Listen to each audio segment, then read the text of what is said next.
this guy is rich. Like, rich.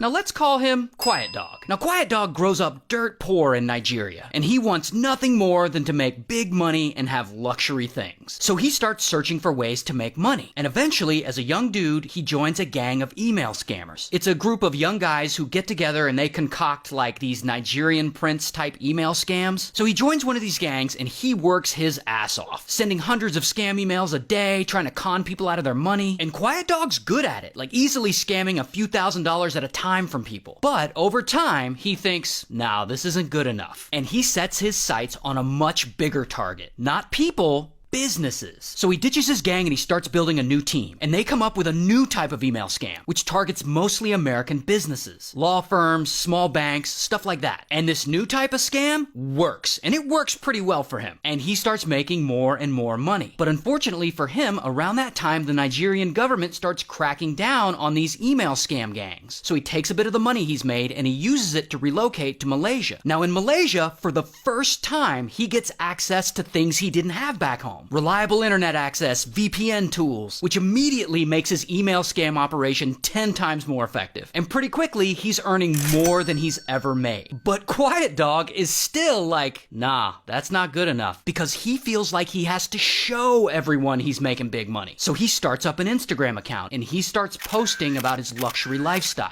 Mostly just him posing, wearing top-of-the-line brand clothes, nice watches, stuff like that. But it works, and his Instagram starts blowing up. People love his rich guy lifestyle. But Quiet Dog is still like, nah, it's not good enough. Because a few years later, he moves to Dubai, the absolute capital of luxury bullshit. And here is where he steps up his online business scams. And by this time, he and his crew, with each scam, they're making $1 to $5 million a couple of times a week. And this is where his Instagram posts get really flashy. Like here he is leaning on a Bentley, leaning on a Lamborghini, leaning on a Rolls Royce, taking trips to exotic places, flying in private jets, and lots of shopping. And his followers are way into this, like he is such a rich guy. In fact, they like his luxury posts so much, his Instagram hits 2.5 million followers. Now, of course, a lot of his fans are watching him spend millions and millions of dollars on stuff, and they're wondering, what the hell does this guy do for a living? And he always just brushes this off and just says he's a real estate developer. I mean, he put it right there in his Instagram bio. But at some point, brands start noticing his success, and he starts doing brand collabs with luxury brands. Versace, Burberry, Louis Vuitton, and his personal favorite,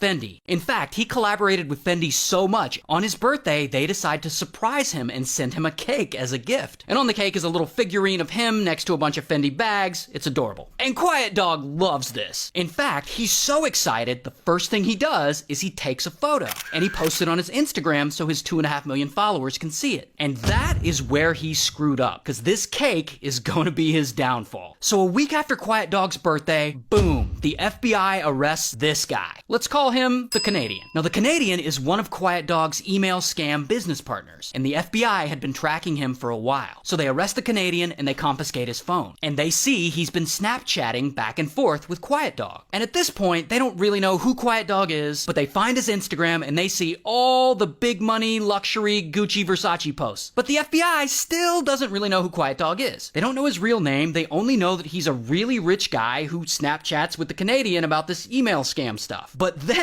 they notice Quiet Dog's birthday cake post. So now they have his birthday. And using that, they're able to trace him to a really old visa application he had submitted to the US years ago. That visa application has all of Quiet Dog's personal information on it. So now they know his real identity and everything about him, and they start surveilling him. And months later, Quiet Dog is asleep in his luxury penthouse apartment in Dubai, when suddenly, kapow, the Dubai SWAT team kicks in his front door, and they arrest him. And in 6 other simultaneous raids, they arrest 11 members of his email scamming crew. And they confiscate $40 million in cash, 47 smartphones, 21 laptops, and 13 luxury vehicles. And allegedly, over all that time, he and his email scam group scammed over $456 million.